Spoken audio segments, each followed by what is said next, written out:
Hello everyone, मैं doctor Anuj Kumar, assistant professor in mathematics department. और students, आज हम एक बहुत ही इंपॉर्टेंट टॉपिक डिस्कस करेंगे। बच्चे इसमें कंफ्यूज रहते हैं, वैसे तो बेसिक है बहुत ये, है ना, लेकिन बच्चे इसमें कंफ्यूज रहते हैं क्योंकि हम मैथमेटिक्स में डिस्क्रीट मैथमेटिक्स की बात करें या इंजीनियरिंग मैथमेटिक्स थर्ड की बात करें, दोनों में इसका यूज है। उनमें जो आपका टॉपिक होता है सेट थ्योरी, फंक्शन, रिलेशन वाले, उनमें हमारे नंबर सिस्टम का काफ़ी यूज है। तो ये समझ लीजिए कि डिस्क्रीट स्ट्रक्चर या डिस्क्रीट मैथमेटिक्स वाली जो बुक है या इंजीनियरिंग मैथमेटिक्स जो 3 है, उसमें जो आपके सेट थ्योरी से रिलेटेड वाले मॉड्यूल्स हैं उनके लिए काफ़ी हेल्पफुल लेक्चर होगा। और इस लेक्चर में हम डिस्कस करने वाले हैं नंबर सिस्टम के बारे में। ठीक है, नंबर सिस्टम क्या होता है, उनकी क्या नोटेशन है और कौन कौन से नंबर उसमें आते हैं, क्योंकि नंबर सिस्टम पर ही हमारा सेट थ्योरी डिपेंड करता है। ठीक है, इसका काफ़ी यूज है। अलजेब्रा जब पढ़ेंगे हम, जिसमें हम ग्रुप थ्योरी वगैरह पढ़ेंगे, उसमें भी इसका यूज होना है। रियल एनालिसिस में भी इसका काफ़ी यूज होता है। इसलिए नंबर सिस्टम को अच्छे से जान लेना आपके लिए बहुत अच्छा रहेगा। ठीक है, तो चलिए स्टार्ट करते हैं। नंबर सिस्टम में सबसे पहले हम बात करते हैं नेचुरल नंबर के सेट की। नंबर सिस्टम में बात करते हैं सबसे पहले नेचुरल नंबर के सेट की। नेचुरल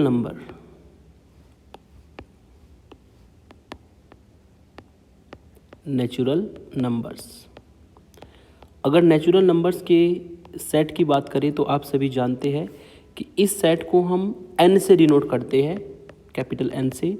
और इसमें 1, 2, 3 से लेकर के इनफाइनाइट तक के जितने भी एलिमेंट होते हैं, ये सब नेचुरल नंबर के सेट के अंदर आते हैं। इसकी नोटेशन कैपिटल N से डिनोट की जाती है।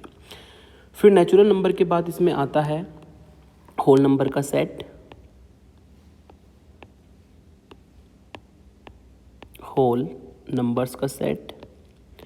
और जो होल नंबर्स है उनको हम पूर्ण संख्याएं भी बोलते हैं, नेचुरल नंबर को प्राकृतिक संख्याएं बोलते हैं। और नेचुरल नंबर के सेट में यदि हम एक एलिमेंट 0 और इंक्लूड करा दें तो जो नेचुरल नंबर का सेट है वो होल नंबर का सेट बन जाता है, मतलब पूर्ण संख्याएं हो जाती है अगर 0 को हम इसमें इंक्लूड करा देते हैं तो। ठीक है, तो ये हमारा नेचुरल नंबर प्राकृतिक संख्या है, होल नंबर पूर्ण संख्याएं होती है। ठीक है, ये इसकी नोटेशन है, W से इसको डिनोट किया जाता है। फिर हमारा सेट आता है इंटीजर का सेट,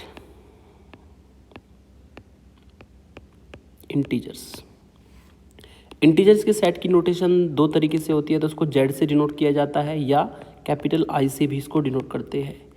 इंटीजर सेट क्या होता है कि जो ऊपर आपके होल नंबर है 0, 1, 2, 3 डॉट डॉट डॉट इन्फिनिटी तक, ये सभी हमारे पॉजिटिव एलिमेंट्स है। ठीक है, नॉन निगेटिव नंबर्स है। और चूँकि आप जानते हैं कि हर एक चीज़ का निगेटिव ज़रूर होता है, तो इन नंबर्स का भी निगेटिव होगा। ठीक है, जैसे कि 1 का निगेटिव हम यहाँ पर ले तो 1 का निगेटिव -1 हो जाएगा, फिर -2 हो जाएगा, -3, और ये इधर आपका -इन्फिनिटी तक जाएगा। ठीक है, तो ये सभी नंबर्स जो है हमारे इंटीजर कहलाते हैं।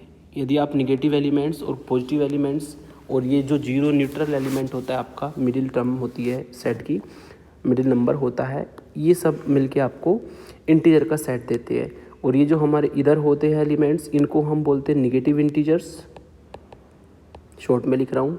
और इसको हम बोलते हैं पॉजिटिव इंटीजर्स, ठीक है। और यदि हम 0 को इंक्लूड कराते हैं, 0 से लेकर इन्फिनिटी तक के एलिमेंटों को हम नॉन निगेटिव नंबर्स भी कहते हैं, नॉन निगेटिव इंटीजर्स। ठीक है, तो ये हमारा इंटीजर का सेट होता है जिसमें पॉजिटिव और निगेटिव एलिमेंट आते हैं। इसमें एक बात ध्यान रखेंगे आप कि 0 के बाद 1 आएगा, 1 के बाद 2 आएगा, 2 के बाद 3 आएगा। ठीक है, फिर इसके बाद हमारा एक सेट बनता है जिसको हम रेशनल नंबर का सेट कहते हैं, रेशनल नंबर्स। अब रेशनल नंबर्स क्या होती है, इसमें फ्रैक्शनली एलिमेंट की कमी थी तो फ्रैक्शनली एलिमेंट को डाला गया।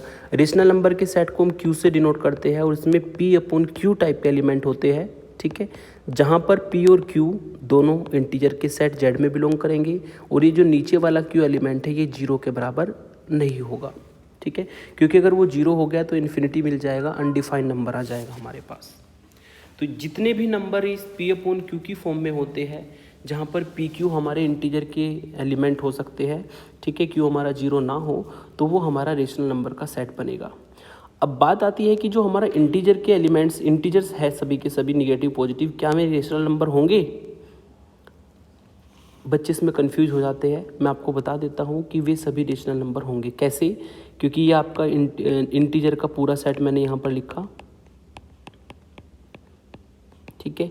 यदि आप देखें सभी इंटीजर है, यानी कि p का काम करेंगे ये हमारा, और q को हम 1 मान लें, q को हम क्या मान लें? 1, तो सबको 1 से डिवाइड करने पर ये सभी नंबर p अपॉन q की फॉर्म में कन्वर्ट हो जाएंगे, ठीक है। और देख सकते हैं कि p और q दोनों इंटीजर में बिलोंग करते हैं, और नीचे वाला जो 1 है वो 0 के बराबर नहीं होता है। तो यानी कि जितने भी इंटीजर्स होते हैं वो सभी रेशनल नंबर भी होते हैं, यानी कि ये जो हमारा इंटीजर का सेट है वो रेशनल नंबर का सबसेट बनेगा। ये मैं लास्ट में आपको बताऊंगा। तो जितने भी इंटीजर्स हैं वो सभी हमारे रेशनल नंबर होते हैं। अब बच्चे कंफ्यूज हो जाते हैं आकर के इरेशनल नंबर पर। इरेशनल नंबर्स, अब इरेशनल नंबर्स में किस तरह के एलिमेंट होते हैं, ठीक है। इरेशनल नंबर में किस तरह के एलिमेंट होते हैं? इरेशनल नंबर के सेट को क्यू आई से डिनोट करते हैं हम। और इसमें एलिमेंट किस तरह के होते हैं? इसमें element p upon Q type के ही होते हैं। इसमें element p upon Q type के ही होते हैं, लेकिन ये p अपॉन क्यू टाइप के जो एलिमेंट होते हैं वो एक कंडीशन को फुलफिल करें, तभी वो इरेशनल नंबर के सेट में इंक्लूड होंगे। और वो कंडीशन होती है कि इसको p को q से डिवाइड करने पर जो भी डेसिमल नंबर आएगा वो non terminating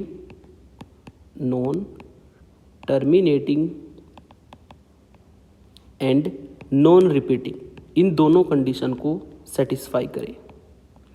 non terminating and non repeating, इन दोनों कंडीशन को सेटिस्फाई करे, वो तभी नंबर हमारा जो है एक ऐसा डेसिमल नंबर जो नॉन टर्मिनेटिंग और नॉन रिपीटिंग वाली कंडीशन को सेटिस्फाई करता है, वही हमारा इरेशनल नंबर होगा। इसका एक एग्जांपल लेके दिखाता हूँ आपको मैं। पाई को आप जानते हैं, पाई की वैल्यू 22/7 22/7 होती है। यदि आप 7 से इस 22 को डिवाइड करते हैं तो 21 आएगा, 1 आएगा, 4 आएगा,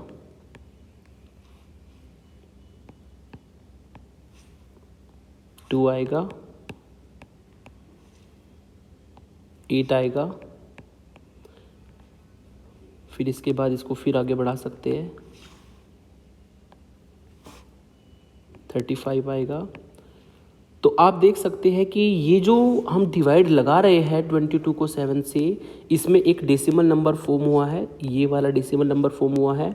और इसमें डेसिमल के बाद जो एलिमेंट्स आए हैं, डेसिमल के बाद जो नंबर्स आए हैं, क्या वे रिपीट हो रहे हैं? मतलब ऐसा हुआ है कि 2 के बाद फिर 2 आ गया, फिर 2 आ गया, इस तरह का कुछ नंबर आया है? नहीं आया है। इसका मतलब ये जो डेसिमल नंबर है ये नॉन रिपीटिंग की कंडीशन को सेटिस्फाई करता है। नॉन टर्मिनेटिंग मतलब, टर्मिनेट का मतलब ख़त्म होना, और नॉन टर्मिनेट का मतलब जो ख़त्म ना हो, जो कहीं पर एंड ना हो। टर्मिनेट का मतलब क्या होता है? एंड होना, और नॉन टर्मिनेट का मतलब जो एंड ना हो। आप देख सकते हैं कि जब हम इसको डिवाइड कर रहे हैं तो हम यहाँ पर पहुँच गए हैं, और इसके बाद भी ये आपका चलता जाएगा, कहीं पर भी जाकर ये फिनिश नहीं होगा, ख़त्म नहीं होगा, यानी कि टर्मिनेट नहीं होगा। इसका मतलब ये नॉन टर्मिनेटिंग वाली कंडीशन को भी फुलफ़िल करता है। इसलिए जो हमारा 22/7 यानी कि पाई जो एलिमेंट होता है वो हमारा एक इरेशनल नंबर होता है, ठीक है। होते तो ये p अपॉन क्यू की फॉर्म में ही है, p इंटीजर होगा, q इंटीजर होगा, q नॉन जीरो होना चाहिए, कंडीशन वही है जो रेशनल नंबर वाली है ऊपर।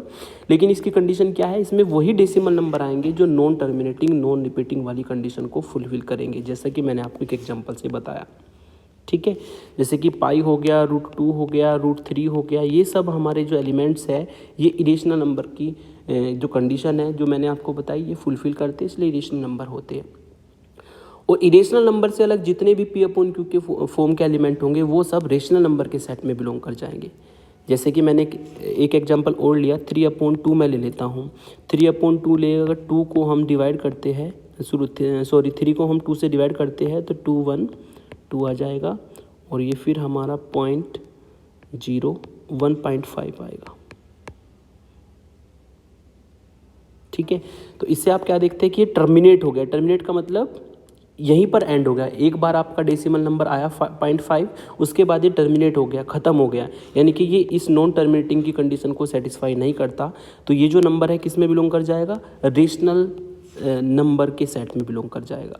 ठीक है, वही मैंने आपको बताया, जो elements non terminating non repeating वाली कोई भी कंडीशन सेटिस्फाई ना करे तो फिर समझ लीजिए वो रेशनल नंबर बन जाएगा। तो ये हमारे रेशनल नंबर के कुछ एलिमेंट्स मैंने आपको बताए बाय डेफिनेशन, कैसे इसमें एलिमेंट बिलोंग करते हैं। फिर हमारा इसके बाद एक सेट बनता है रियल नंबर का। रियल नंबर्स का सेट होता है। इस रियल नंबर के सेट को हम कैपिटल आर से डिनोट करते हैं। अब कैपिटल आर रियल नंबर का सेट कैसे बनेगा? क्योंकि मैंने आपको बताया जितने इंटीजर है वो रेशनल नंबर भी होते हैं। अब रियल नंबर क्या होता है? रियल नंबर एक ऐसा सेट है जो रियल लाइन पर आने वाले सभी एलिमेंटों को कवर करता है। मतलब उसमें इंटीजर भी आ जाते हैं, रेशनल नंबर भी आ जाते हैं और इरेशनल नंबर भी आ जाते हैं। सिंपली ये कह लीजिए कि रेशनल नंबर के सेट का यदि यूनियन इरेशनल नंबर के सेट कर दे, इरेशनल नंबर के सेट के साथ कर दे तो हमारा रियल नंबर का सेट बन जाता है। ठीक है, मतलब रियल नंबर का सेट क्या होगा? एक ऐसा सेट होगा जिसको हम इस तरीके से लिख सकते हैं 1 2 3 डॉट डॉट इन्फिनिटी तक। इसमें भी हमारे माइनस इन्फिनिटी से इन्फिनिटी के बीच में आने वाले एलिमेंट सभी हो जाएंगे। लेकिन इसकी नोटेशन को देख सकते हैं कि इंटीजर की फॉर्म की है, लेकिन इसमें डिफरेंस बहुत ज़्यादा है। डिफरेंस कैसा है इसमें? इंटीजर के सेट में मैंने आपको बताया था कि 1 के बाद 2 ही आता है, 2 के बाद 3 आता है। लेकिन यहाँ पर क्या होगा? 1 और 2 के बीच में इनफाइनाइट एलिमेंट बिलोंग करेंगे। 1 और 2 जो होगा ये एक इंटरवल बनाएगा और इसमें इनफाइनाइट एलिमेंट बिलोंग करेंगे, यानी कि इसमें इनफाइनाइट रेशनल और इरेशनल नंबर बिलोंग करेंगे। क्योंकि जो मैंने आपको रियल नंबर का सेट बताया वो बताया है कि रेशनल नंबर और इरेशनल नंबर के सेट को अगर दोनों सेट को इकट्ठा कर दे तो पूरा रियल नंबर का सेट यानी कि रियल लाइन हमारी बन जाती है। ठीक है, तो ये सेट होता है हमारा रियल नंबर का। ठीक है, अब इसमें एक सीरीज बन जाती है कि जो नेचुरल नंबर है वो सबसेट होता है होल नंबर का, होल नंबर जो है वो सबसेट होता है इंटीजर का, इंटीजर जो है वो सबसेट होता है रेशनल नंबर का, और रेशनल नंबर जो है वो सबसेट हो जाता है रियल नंबर का। तो इसमें एक चेन बन जाती है ये, है ना, कि सबसे छोटा सेट इसमें नेचुरल नंबर होगा और सबसे बड़ा इसमें रियल नंबर होगा। फिर रियल नंबर के बाद इसमें एक सेट और डिफाइन होता है जिसको हम कॉम्प्लेक्स नंबर का नाम देते हैं। Complex numbers. कॉम्प्लेक्स नंबर क्या होता है? जब हमारी ये कंडीशन बन गई थी कि x² - 1 के इक्वल आ जाता था तो उस केस में हमारा जो है रियल केस में ये अंडर रूट में -1 आएगी x की वैल्यू, जो कि रियल को डिफाइन नहीं करती। ये हमारा i से डिनोट किया गया था अंडर रूट -1 को, और कॉम्प्लेक्स नंबर को बनाया गया था। कॉम्प्लेक्स नंबर में c से हम डिनोट करते हैं, इसमें x + iy टाइप के वो सभी एलिमेंट बिलोंग करते हैं जहाँ पर x और y दोनों रियल नंबर में बिलोंग करें। ठीक है, मतलब आप ये कह सकते हैं जितने भी रियल नंबर्स हैं वो सभी कॉम्प्लेक्स नंबर भी होते हैं। जैसे कि मैंने 2 को उठाया, 2 रियल नंबर होता है। क्या ये कॉम्प्लेक्स नंबर होगा? बिल्कुल होगा, क्योंकि हम 2 + i × 0 लिख सकते हैं इसको, जो कि इस कंडीशन को फुलफिल करेगा। यानी कि जो रियल नंबर है वो सभी हमारे कॉम्प्लेक्स नंबर भी होते हैं। जैसे कि -3 को हम लिख सकते हैं -3 + i × 0, तो ये कॉम्प्लेक्स नंबर बन जाएगा। मतलब जितने भी रियल नंबर है वो कॉम्प्लेक्स नंबर भी होते हैं। ठीक है, यानी कि आप ऐसा कह सकते हैं लास्ट में कि नेचुरल नंबर से बड़ा होगा होल नंबर, होल नंबर से बड़ा इंटीजर, इंटीजर से बड़ा रेशनल नंबर, रेशनल नंबर से बड़ा रियल नंबर, और रियल नंबर से बड़ा कॉम्प्लेक्स नंबर। ठीक है, तो ये हमारी जो है नंबर सिस्टम के अंतर्गत कुछ सेट आते हैं जिनका हमारा काफ़ी यूज होने वाला है आगे। ठीक है, चाहे डिस्क्रीट मैथमेटिक्स या डिस्क्रीट स्ट्रक्चर की बात करें या फिर आप मैथमेटिक्स इंजीनियरिंग मैथमेटिक्स 3 की बात करें, दोनों में इसका यूज होगा क्योंकि सेट थ्योरी दोनों में आती है। ठीक है, तो ये हमारा बेस होगा सेट थ्योरी के लिए, जो कि मैंने आपको नंबर सिस्टम के रूप में आपको बताया। इसमें मैंने आपको नंबर सिस्टम के बारे में बताया कि नंबर सिस्टम क्या होता है और कैसे उनको डिफ़ाइन करते हैं और क्या क्या उसमें एलिमेंट्स इंक्लूड होंगे। ठीक है, चलिए नेक्स्ट लेक्चर में लेकर के आऊँगा जिसमें मैं आपको सेट के बारे में बताऊँगा। सेट क्या होता है, उसके कुछ टाइप्स जो कि आपने बेसिक चीज़ें इंटर में भी पढ़ी है, लेकिन वो यहाँ पर भी आपके सिलेबस में है, तो वो भी आपको यहाँ पे बतानी पड़ेगी। ठीक है, थैंक यू फॉर वॉचिंग।